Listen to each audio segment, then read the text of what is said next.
It begins with a feeling, doesn't it? Not a loud alarm or a shattering window, but a quiet shift in the universe, a subtle discord in the harmony of your own home. It's the kind of feeling you try to dismiss, a whisper your logical mind, in its relentless pursuit of order, tells you is just paranoia, a phantom of an overactive imagination. At 2:47 p.m. on a Thursday, my landlord, a man named Arthur Abernathy, committed a felony that would not only unravel a $5 million criminal enterprise, but would also earn him 15 years in a place where his master key couldn't open a single door. He thought he was just stealing an old game console from a quiet tech nerd in apartment 4B. He had no idea he was the final, critical piece of evidence in an active police investigation. He didn't know that my apartment had been methodically, painstakingly transformed into the bait in a federal sting operation. It all started when he used his key to let himself into my life, and I, in turn, used my skills to show him the way out, permanently. For you, perhaps it started with a tool you know you left on the kitchen counter suddenly appearing in a drawer, or that unshakable, primal sense that the very air in your apartment feels used, inhaled and exhaled by lungs other than your own. For me, the first tremor of this impending earthquake was a photograph, a small, simple 5x7 frame on the corner of my desk. It held a faded picture of my late grandfather and me on a fishing trip to Lake Arrowhead, the last one we ever took together. He's holding up a small, unimpressive trout, but his smile is as wide as the sky. I kept it perfectly aligned with the clean, hard edge of the desk, a small anchor of order in my chaotic world of code and data. One afternoon, I came home from a rare trip to the grocery store to find it shifted, maybe half an inch to the left, askew. It was nothing. A cleaning crew, a tremor from the subway line a mile away, my own faulty memory. That's the story the logical mind tells itself, the story it needs to tell to maintain the illusion of safety. But that other feeling, that quiet, insistent hum of wrongness, had already started its insidious melody in the back of my mind. The sanctuary was no longer secure. Mr. Arthur Abernathy was a landlord straight from central casting, a caricature of ownership so perfect it felt almost deliberate. He was a man who wore expensive Italian suits that were always just a little too tight across the shoulders, a constant physical reminder of his unearned and overbearing confidence. He owned the building and, in his mind, everything and everyone within it. He managed it himself, a fact he'd repeat with the magnanimous pride of a benevolent king surveying his grateful kingdom. He never called us tenants. We were always my residents, as if we were a collection of rare butterflies he had curated and pinned to a board. His charisma was a finely tuned instrument, but it always felt like a performance. His smile was a brilliant, practiced thing, but it never, not once, reached the cold, reptilian calculation that resided deep in his eyes. He prided himself on what he called preventative maintenance, a wonderfully Orwellian term for what were, in reality, unscheduled and invasive entries into our private lives. He'd send a vague, building-wide email at 9 a.m., a cryptic notice of routine systems inspections. And then, sometimes an hour later, sometimes 4, you'd hear the distinctive proprietary jangle of his master key set just outside your door. It was technically legal, buried somewhere in the fine print of the lease we all signed, but it felt like a constant, low-grade violation, a relentless assertion of his ownership over the very space you paid for, the space where you are supposed to be able to exhale, to be vulnerable, to be truly yourself. The first time I questioned this policy, he leaned against my doorframe, his entire posture an exercise in relaxed dominance. His cologne, a cheap, aggressive scent of synthetic sandalwood that always seemed to precede him like an honor guard, filled my small entryway. He gave me that patient, condescending smile, the kind one reserves for a child who has asked a particularly naive question. "It's for your own safety, Alex," he'd said, his voice as smooth and viscous as motor oil. "You'd be surprised what we find on these little walkthroughs. Fire hazards, overloaded circuits, slow leaks that could destroy the apartment below. Better to be safe than sorry, wouldn't you agree?" He was a master of the frame. He presented his intrusion as a paternalistic favor, a classic gaslighting technique designed to make you feel churlish and ungrateful for even questioning his benevolent authority. It was a subtle power play, a way of reminding me that while I might pay rent, he held the keys. I let it go, but the interaction left a bitter taste in my mouth. It was the taste of being managed, of being controlled. Then came the second sign, the digital ghost that was impossible to ignore. I work from home, as I mentioned. I'm a freelance cybersecurity analyst, which is a polite way of saying I spend my days tracking the digital ghosts of hackers and corporate spies, finding the faintest patterns of malfeasance in the roaring chaos of code. My computer isn't just a tool.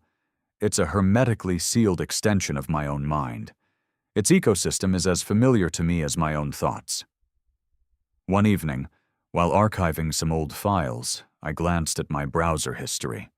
There, nestled between a search for a Python library and a technical white paper on network security, was a query for vintage Patek Philippe watch repair.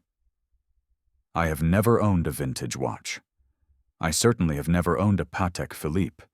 I've never in my life searched for its repair. It was a small thing, a single line of text, a digital footprint that did not belong to me, but seeing it was like finding a stranger's muddy boot print on your clean white carpet. A profound sense of violation washed over me. My mind, trained to see threats and vectors of attack, raced through the possibilities. Had my machine been compromised? Had someone breached my network? I spent the next 6 hours running a full diagnostic, a deep forensic scan of my entire system, peeling back the layers of code, searching for any anomaly, any trace of an intruder. The system was clean, spotless, a digital fortress without a single scratch on its walls. There was only one other possibility, a conclusion so unsettling I had been subconsciously avoiding it. Someone had physically sat at my desk, in my chair, settled into the space molded by my own body, and used my machine. The feeling of violation was no longer a distant whisper. It was a deafening, visceral scream. I thought back to the shifted photograph, to the faint, cloying scent of that cheap sandalwood cologne that seemed to linger in the air on days when I'd come home early. The pieces were starting to connect, forming a dark and disturbing picture I didn't want to see. This wasn't about safety inspections. This was about a man with a sickness, a man whose power had curdled into a grotesque sense of entitlement. Have you ever had that specific, chilling realization? The precise moment the benefit of the doubt evaporates completely, and you're left with the cold, hard, unshakable certainty that your trust has been methodically and maliciously betrayed. It's a profound identity shift. You are no longer just a resident, a tenant, a neighbor. You become a target. And in that moment, sitting in the cold, blue glow of my monitor, I felt my own identity shift. I stopped being a tenant worried about his privacy. I became a cybersecurity analyst with a very personal, very physical breach to investigate. The law, I knew, provides certain protections, but the law is a blunt instrument that requires the heavy weight of proof. It would be my word against his. The paranoia of a young man in a new apartment versus the feigned due diligence of a respected property owner. Calling the police at this stage would be worse than futile. It would only tip him off, make him more careful, drive his sickness deeper into the shadows. I wasn't interested in making him careful. I was interested in bringing him into the light. The anger was there, of course, a cold, hard knot of it deep in my stomach. But my training, the thousands of hours I'd spent in the dispassionate, logical world of data and evidence, taught me to channel that raw emotion not into impulsive rage, but into cold, calculated strategy. Anger is a fire that can forge a weapon, but you need a calm, steady hand to wield it effectively.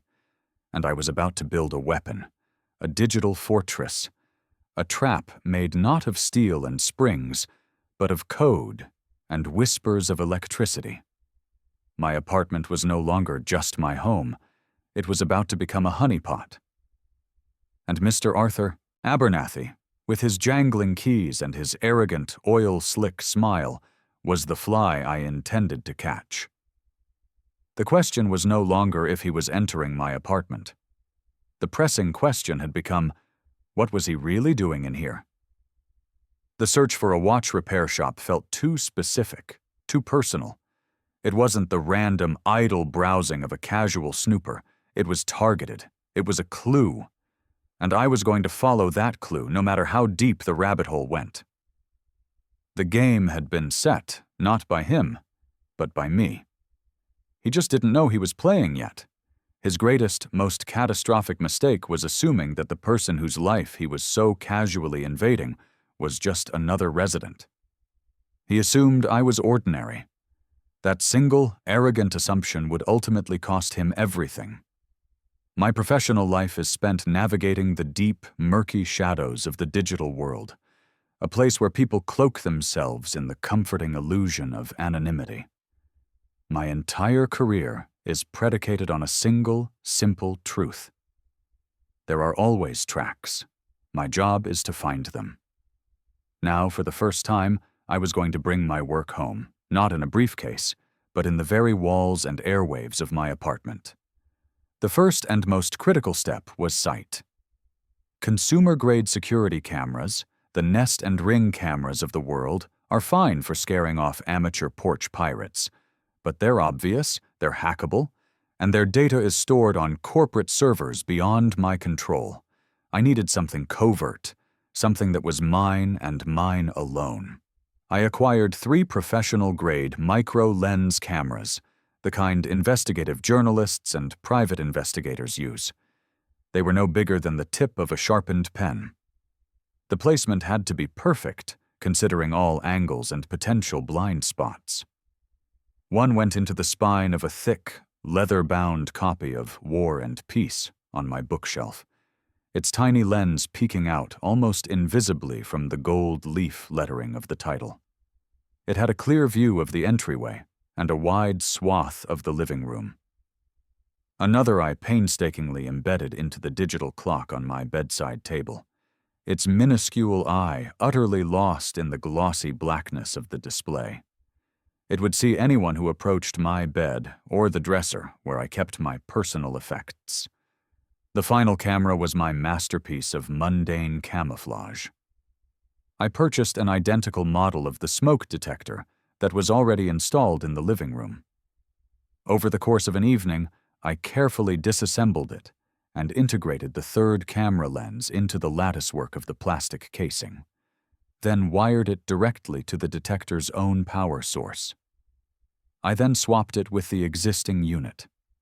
It was perfect, drawing power from the ceiling and offering a complete, unobstructed bird's-eye view of my desk, my entryway, and the main living area. These cameras were all hardwired to a Raspberry Pi, a credit card-sized computer that I tucked away behind a loose section of baseboard in my closet. This tiny machine was the brain of the operation. It was powered by an independent, rechargeable battery pack, ensuring it would stay online even if the power was cut. It was programmed to do one thing: record on motion, encrypt the footage in real time using AES 256 encryption, and immediately upload it to a secure, private cloud server I controlled, hosted in a country known for its stringent privacy laws. If Abernathy found the system and smashed it to pieces, the damning evidence would already be safe, thousands of miles away. The next layer of this digital web was touch. I bought a set of simple, inexpensive magnetic contact sensors, the kind used for basic home alarm systems. But I didn't put them on the main doors or windows. That was the first place a savvy intruder would look. His arrogance meant he likely wouldn't even check. But I was building a system based on professional paranoia, not an assessment of his intellect. I placed one on the primary drawer of my bedside table, the one where I kept a few sentimental items. I put another on the lid of my laptop itself, a tiny switch that would be tripped the moment it was opened by anyone but me. A third went on the inside of my closet door. Each sensor was wirelessly and silently connected to the same hidden Raspberry Pi. If a circuit was broken, if a drawer was opened, it would send a silent, encrypted notification to a burner phone I had acquired for this purpose, time-stamped to the exact second. Finally, and most crucially, I secured the network. My apartment's Wi-Fi was my digital spiderweb, and I was its spider. I reconfigured my high-end router to run in what's called promiscuous mode. It's a slightly menacing technical term, but what it means is that the router stops being polite. Instead of just listening for data specifically addressed to it, it listens to, captures, and logs everything. Every data packet, every connection request, every device that so much as whispers its digital existence within the range of my apartment. I then wrote a simple script to run on the router itself. If any new, unrecognized device, identified by its unique MAC address, connects to my network, log it, record all its traffic, and send me an immediate high-priority alert. His phone, his tablet, any personal device he brought with him would immediately be logged and flagged. My digital tripwire was set. My home was no longer a passive space of wood and plaster. It was an active, intelligent environment, a finely tuned instrument waiting for a single, specific input. My work was done. All I had to do was wait. It didn't take long for the web to tremble. 3 days later, on a Tuesday afternoon, my burner phone buzzed with a silent, haptic vibration against my leg. I was across town, sitting in a coffee shop, trying to distract myself with work. I glanced at the screen. A simple, sterile notification. Closet door sensor triggered. Timestamp 14/17/3. My heart hammered against my ribs. My breath caught in my throat. It was happening. I was miles away, but through the digital senses I had built, I could see my own home with perfect, terrifying clarity. I excused myself and went to the restroom, locking the stall door behind me. I opened the secure, custom-built app on my phone, entered my credentials, and the live feed from the smoke detector camera filled my screen. And there he was, Arthur Abernathy. He was standing in the middle of my living room, not with the hurried, anxious movements of a common thief, but with the casual, languid entitlement of a man inspecting a property he owned. He moved with a sickening, unearned familiarity, as if my home were merely an extension of his own. He walked to the kitchen counter and picked up my mail, leafing through it with a focused intensity before casually tossing it back down. He went to my desk, his manicured hands brushing over my keyboard, his eyes scanning my monitors. And then my phone buzzed again. New device connected, Abe's iPhone 7, MAC address redacted. A surge of triumphant, cold adrenaline shot through me. He had connected to my Wi-Fi. It was the digital equivalent of leaving a signed, notarized confession at the scene of the crime. I watched, my coffee completely forgotten, as he walked with purpose into my bedroom, disappearing from the smoke detector's view. A few seconds later, another buzz on my phone. Nightstand drawer sensor triggered. He was in my most private space. The camera on the bedside clock showed him in perfect, damning detail. He opened the drawer and rummaged through its contents. He pushed aside some old letters and a spare set of keys, and then he pulled out my grandfather's watch. It wasn't a vintage Patek Philippe. It was a simple, honest Timex with a worn, cracked leather strap. Its only real value was sentimental, a tangible link to a man I missed every single day. Abernathy examined it, turning it over and over in his hands as if assessing its worth. Then, to my utter astonishment, he slipped it into his suit pocket. He closed the drawer and walked out of the bedroom. He did one last slow scan of the living room, and then he was gone, the front door closing with a soft, final click. The anger I felt was pure ice. This wasn't a man looking for fire hazards. This wasn't a misguided landlord. This was a predator, a parasite hiding in plain sight. But the evidence was beautiful. I had high-definition, multi-angle video of him entering without cause or notice. I had time-stamped sensor data confirming his specific movements within my home. And I had a network log showing his personal device connected to my private network during the commission of the crime. It was a perfect, self-contained, and utterly undeniable loop of proof. I could have called Detective Rossi right then and there. I could have had him arrested for criminal trespass and petty theft. But as I sat there in that sterile bathroom stall, watching the saved footage on a loop, a new thought began to crystallize. Why the watch? Why the specific search for a repair shop on my computer? This wasn't about the money. He was a wealthy man. This was about something else. This was a compulsion, a pattern. And my training screamed at me that patterns are threads. And if you pull on those threads, they often unravel something much, much larger. Confronting him now would only solve my problem, and it would be a small solution for a small crime. But letting him think he was getting away with it, that might solve problems I didn't even know existed yet. I saved the footage, logged all the data, and made a decision. I wouldn't just catch him. I would understand him. Phase 1 was complete. The trap had worked flawlessly. Now it was time for Phase 2, to follow the thread. He thought he had stolen a watch. What he had really done was give me the key to his entire hidden life. To truly understand a predator, you have to map their patterns. Abernathy wasn't just a simple, opportunistic thief. His actions were too specific, too confident, too methodical. He was a creature of habit and compulsion. So I decided to give him another, more interesting thread to pull, but this time, the thread would be attached to a screaming digital bell. I had an old laptop, a relic from my college days that was gathering dust in my closet. It was perfect for the role it was about to play. I spent an entire weekend meticulously turning it into a sophisticated digital Trojan horse.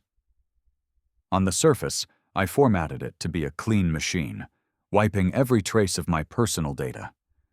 But beneath the pristine surface of the operating system, I loaded it with a suite of custom forensic software.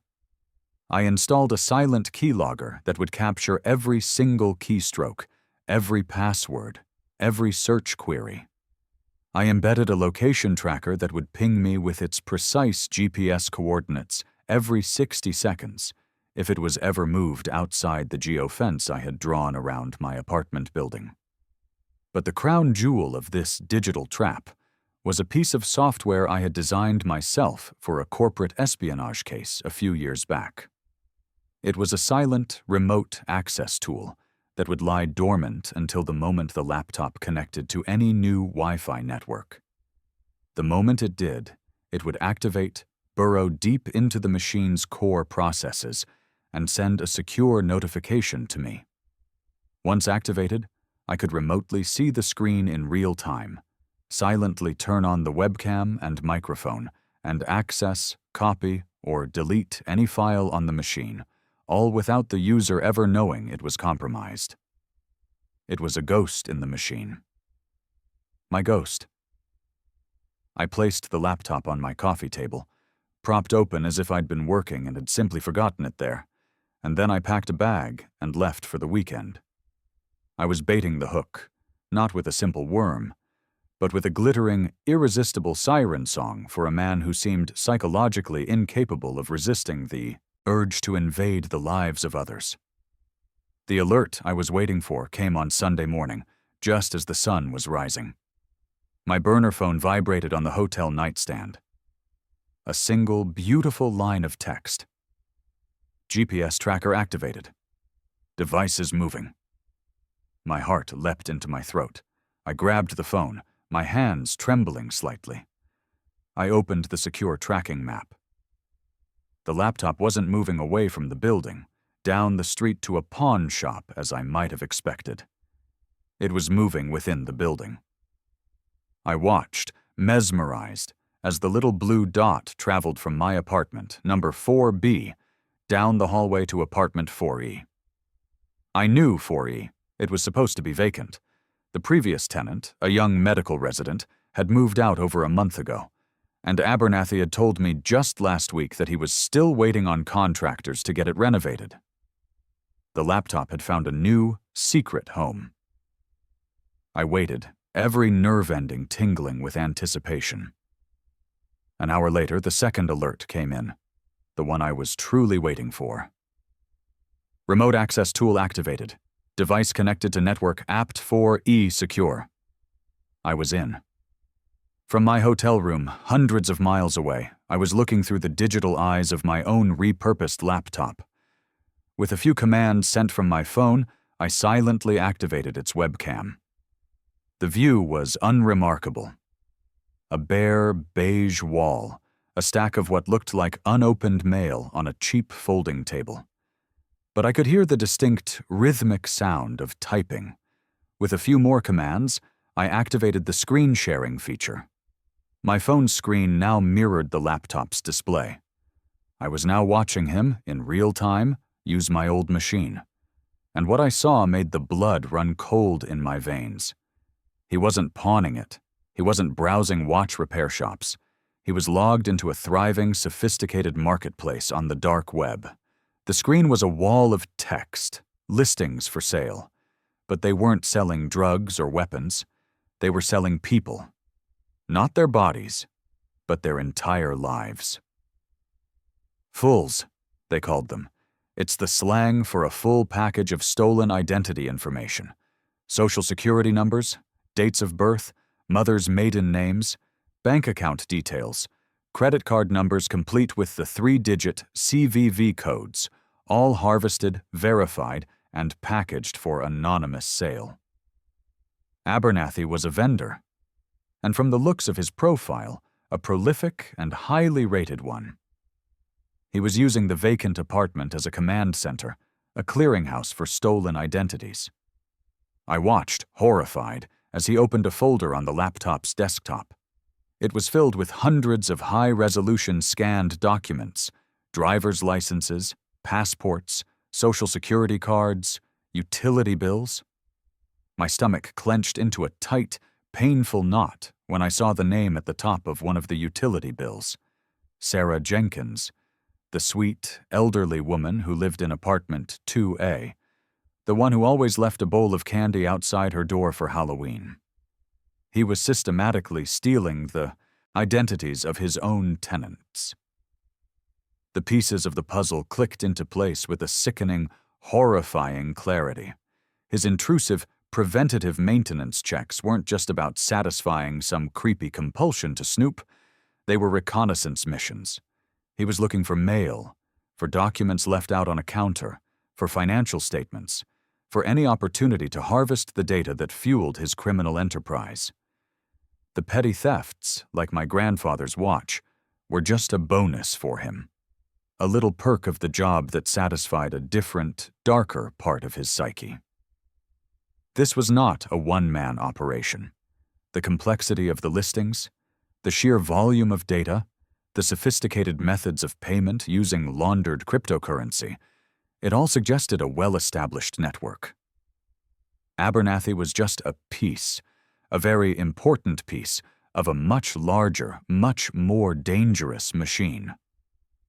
The initial thrill of the catch was gone, completely replaced by a profound and chilling sense of responsibility. My personal violation, my stolen watch, had become an insignificant footnote in a much larger, much darker story. This was no longer about my privacy. It was about Sarah in 2A, about the young couple in 3C, about every single person in this building, every person whose life was being meticulously disassembled and sold for a few $100s in Bitcoin on a dark, anonymous corner of the internet. I had pulled the thread, and it had led me straight into the heart of the labyrinth. And I knew, with absolute, unshakable certainty, that I could not walk this path alone. The game had changed, and the stakes had just become life and death. The weight of what I had discovered was immense and suffocating. One man's criminal trespass and petty theft is a civil matter, a local police report. A multi-layered interstate identity theft ring is a federal crime, a different beast entirely. Acting alone was no longer an option. It had become a dangerous liability. The evidence I had gathered was explosive, a digital smoking gun. But it was also, I knew, gathered through means that a halfway decent defense attorney would tear to shreds in a courtroom. I needed to bring this into the light, but I had to do it the right way, through the right channels, to ensure it would stick. I spent the next 48 hours in a state of hyper-focused intensity, doing what I do best, organizing chaos into a clear, compelling, and undeniable narrative. I compiled everything into a single encrypted digital volume. The time-stamped, high-definition video footage of Abernathy's illegal entries.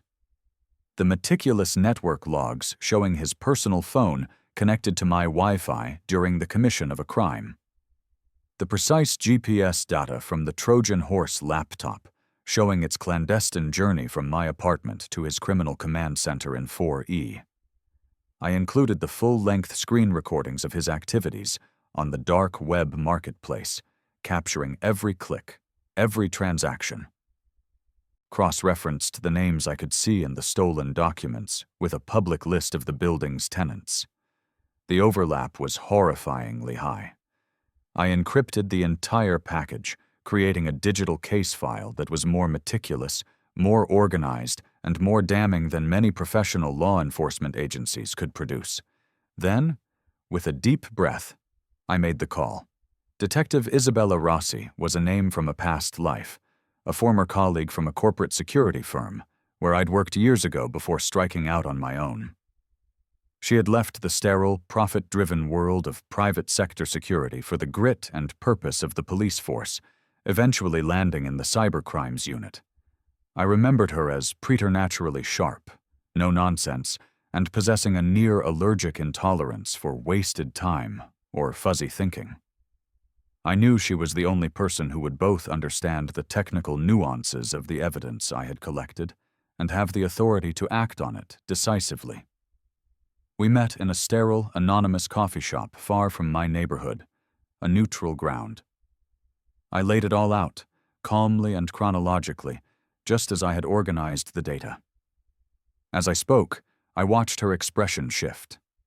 The professional skepticism of a seasoned cop slowly melted away, replaced by a focused, intense, and almost hungry curiosity.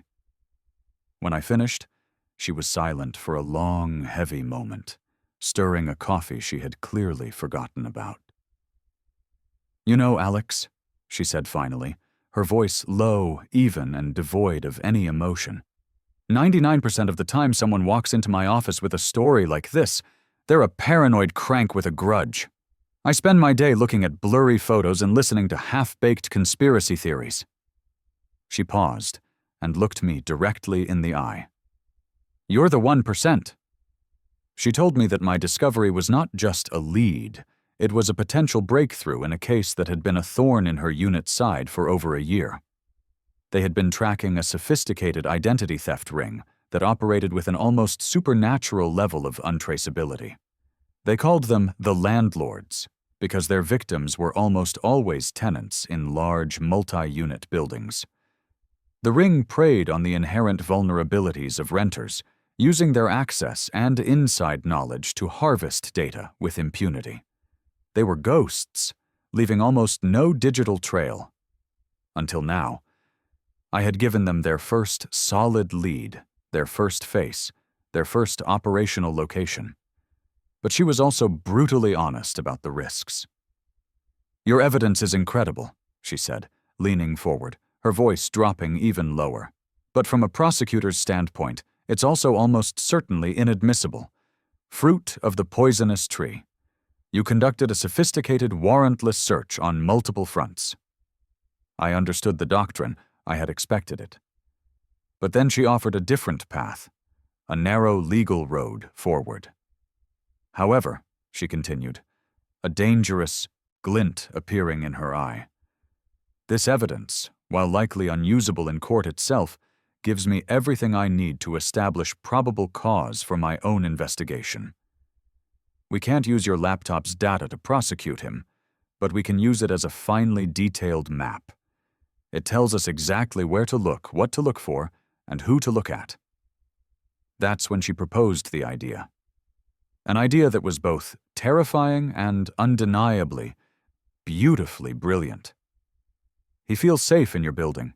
He feels completely safe in your apartment," she said, her words coming faster now. "He sees you as a non-threat, just another face in the crowd. What if we use that arrogance against him? What if your apartment stops being a crime scene and starts being the trap?" She wanted to work together. Her team had the legal authority, the manpower, the surveillance equipment, and the element of surprise.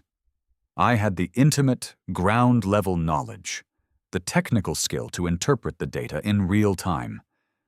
And most importantly, I was the perfect bait.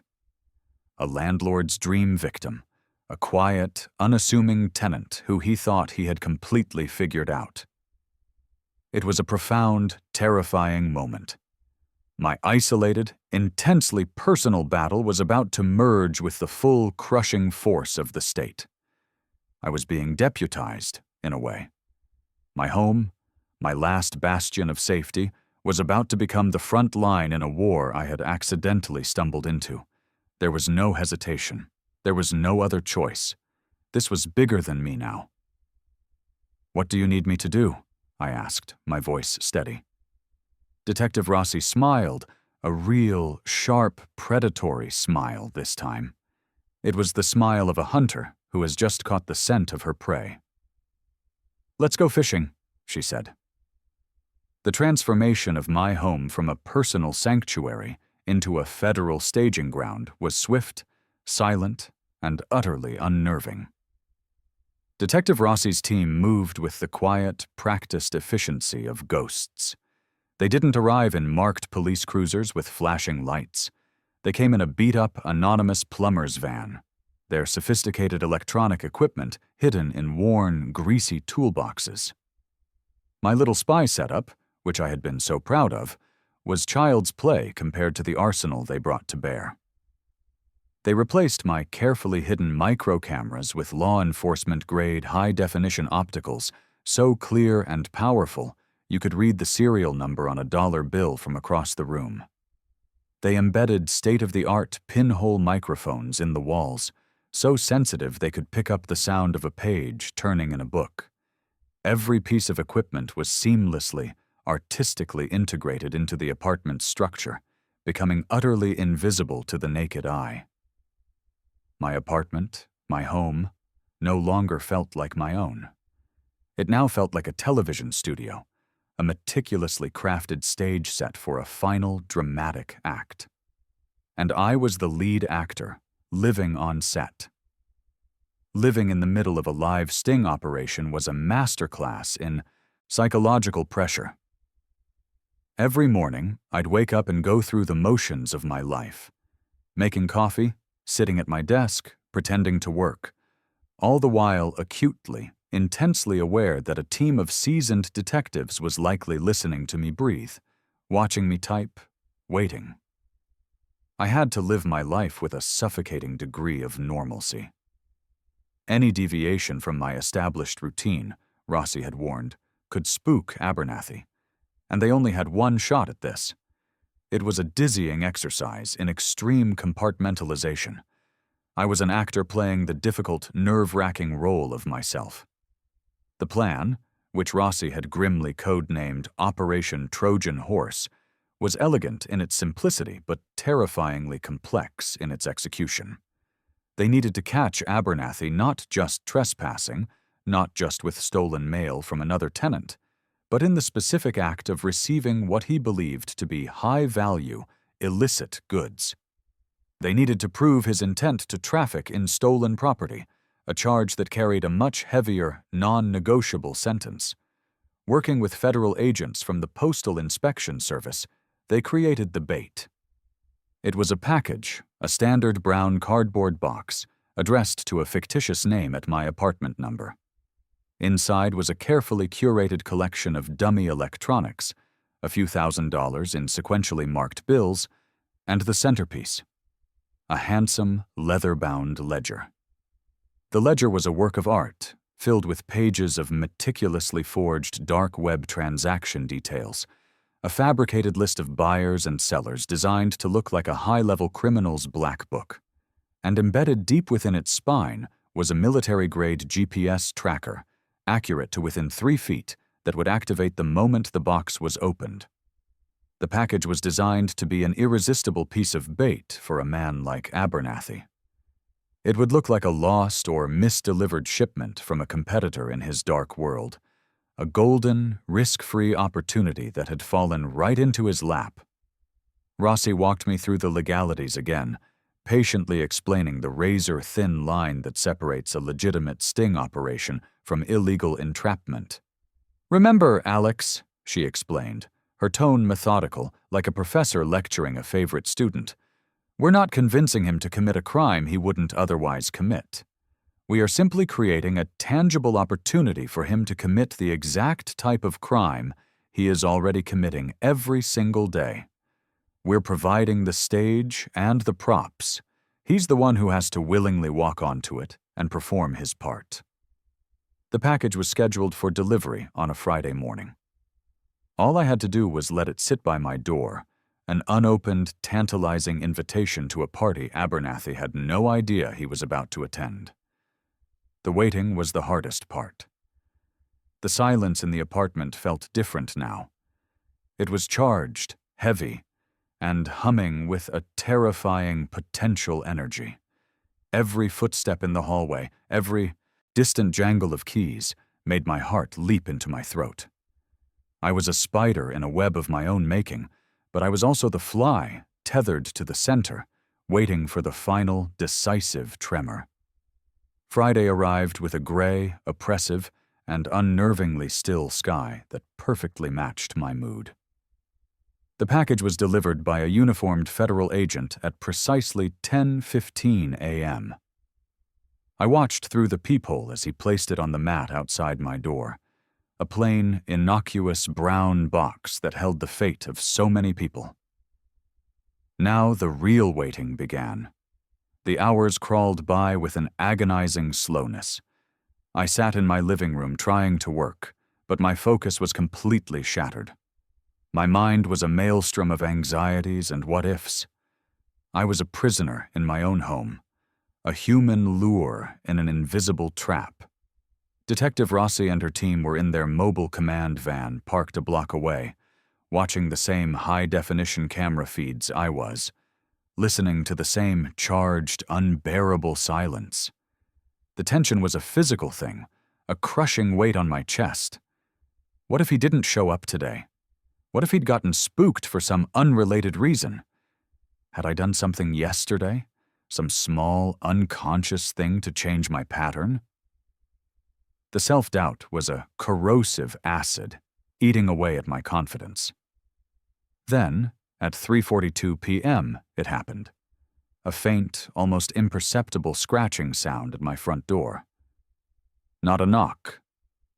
It was the distinct metallic sound of a key sliding into a lock. I froze, my entire body rigid.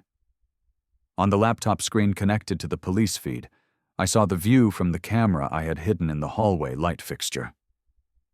The handle on my door turned slowly, silently. The door swung open, and there he was. Arthur Abernathy. He was wearing his landlord uniform, the dark, tight suit, the arrogant posture. He stepped inside, closing the door softly behind him, a creature moving with absolute confidence in its own territory. He didn't see the cameras. He didn't hear the microphones. To him, this was just another Friday afternoon, another casual violation. He saw the package immediately.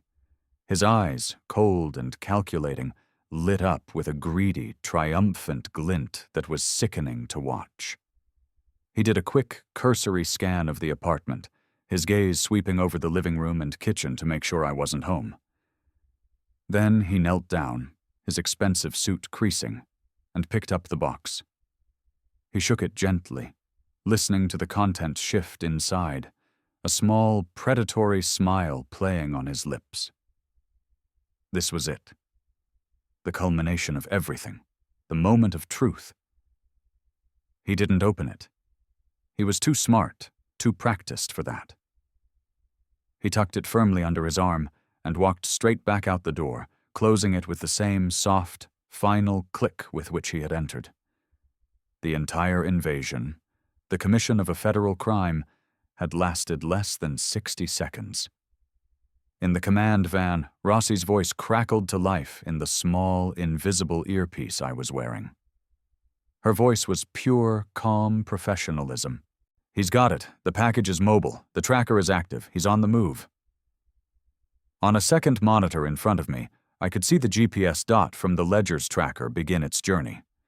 It left my apartment, and, just as I had seen with my own Trojan horse laptop weeks before, it traveled down the hall and stopped precisely at the location of apartment 4E.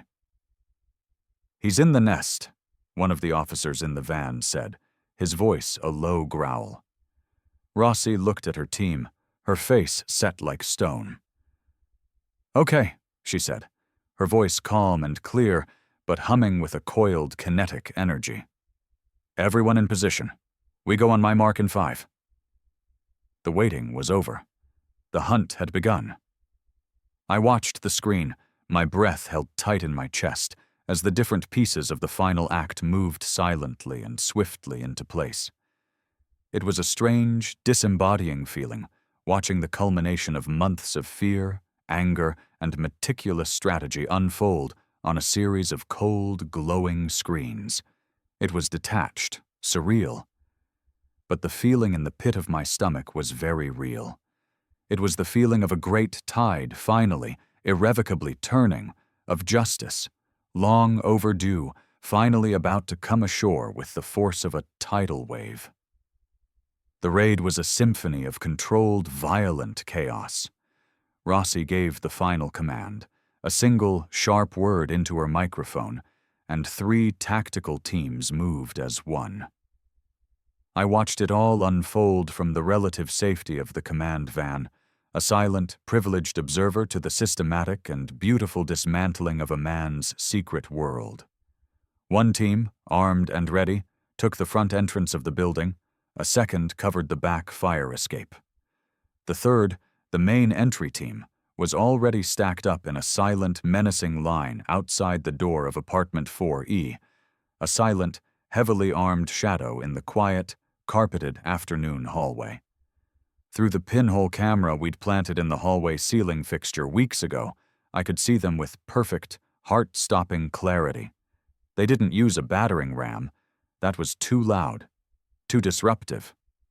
The lead officer used a quiet, powerful hydraulic tool that popped the deadbolt lock with a single, dull, metallic snap.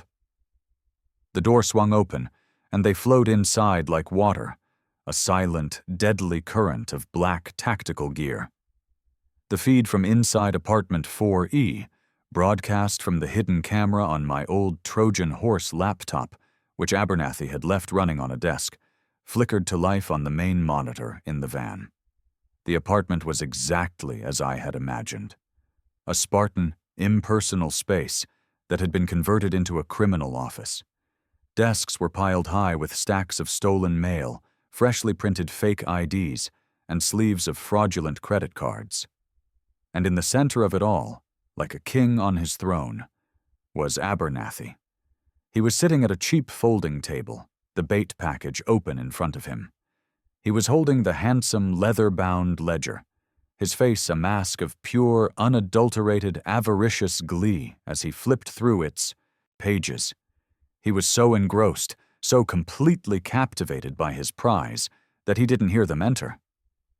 The first thing he knew was when a voice, sharp and loud as a rifle crack, shattered his greedy silence. "Police, don't move! Hands in the air!" I watched his face on the monitor, a close-up of his utter and complete psychic disintegration. The transformation was instantaneous and absolute.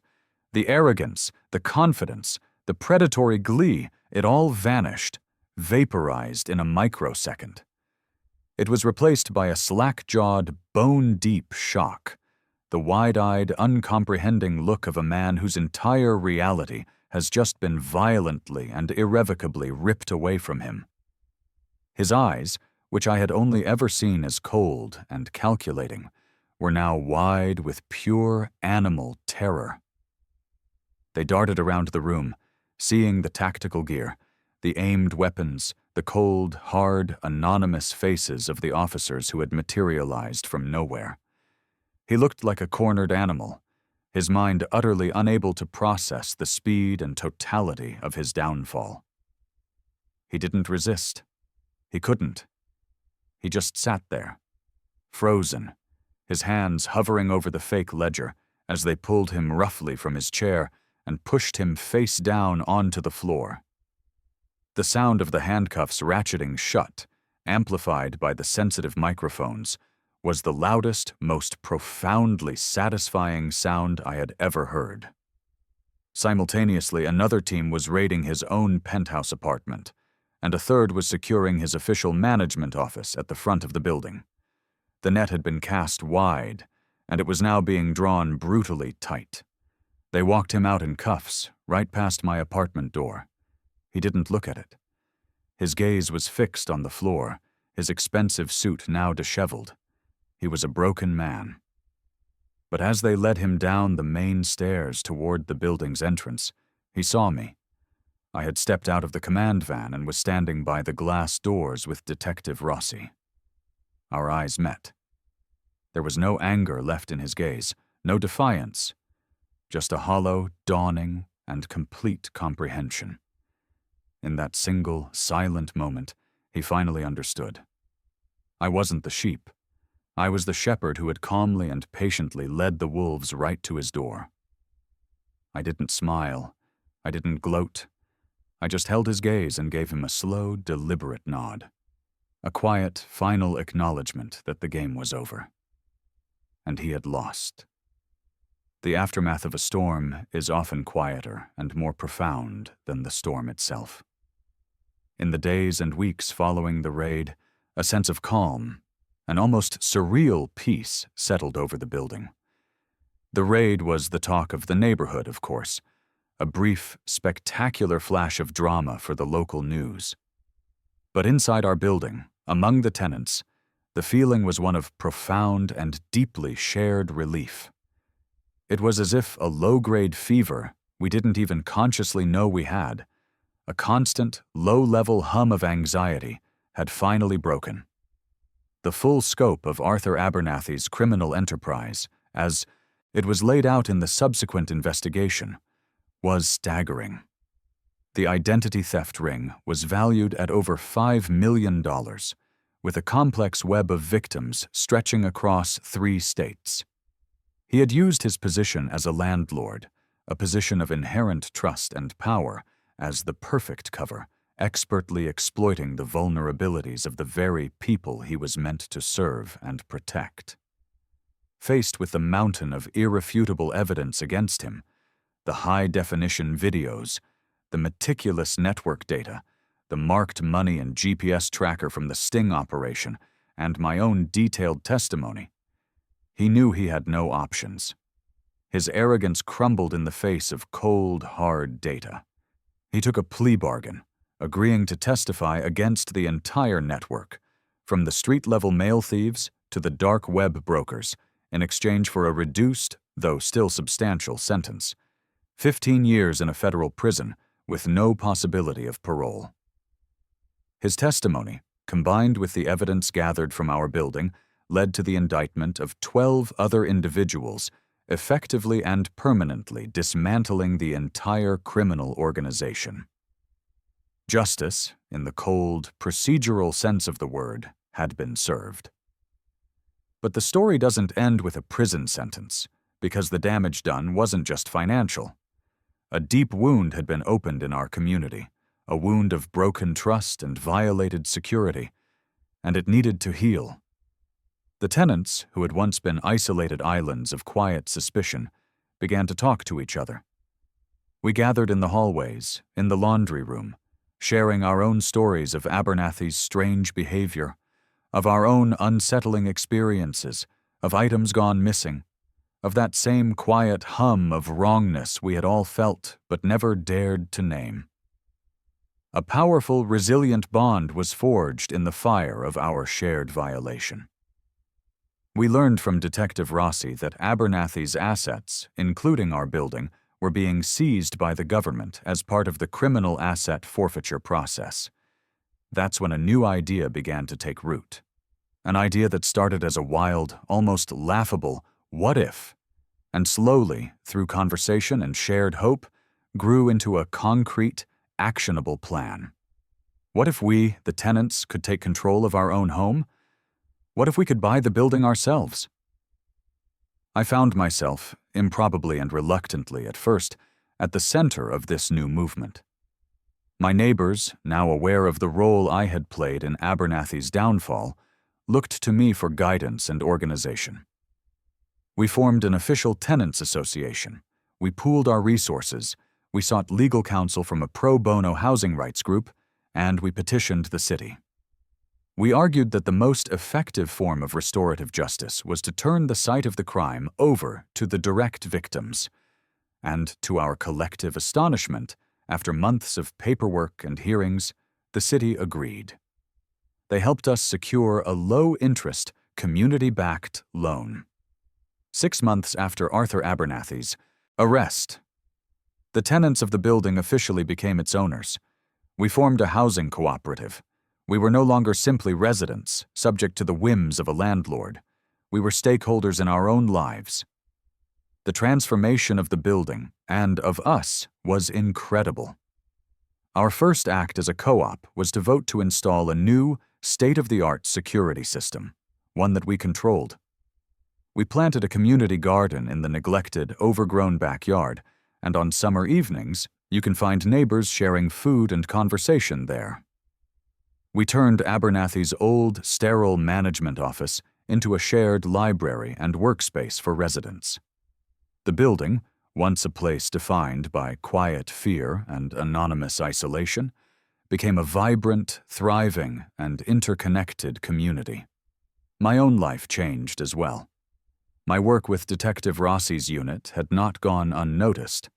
I now consult with them regularly on complex digital forensic cases, helping them build the kind of airtight, data-driven case files that put people like Abernathy away for good.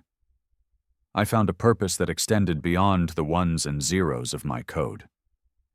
But the real victory wasn't seeing Abernathy in handcuffs. That was just an ending. The real victory was the beginning that followed. It's the sound of our neighbors' children laughing as they run through the community garden. It's the profound feeling of walking into a building where you feel not just safe, but truly, deeply at home. It's the quiet, powerful knowledge that a predator took something from us, our peace of mind, our sense of security, but in the end, we built something better, something stronger, from the rubble he left behind. He tried to steal our lives, our identities, our futures. But all he really did was show us how strong we could be when we stopped being isolated tenants and started being a united community. He thought a simple metal key gave him ultimate power. We learned that true power comes from forging your own keys together and turning the lock yourself.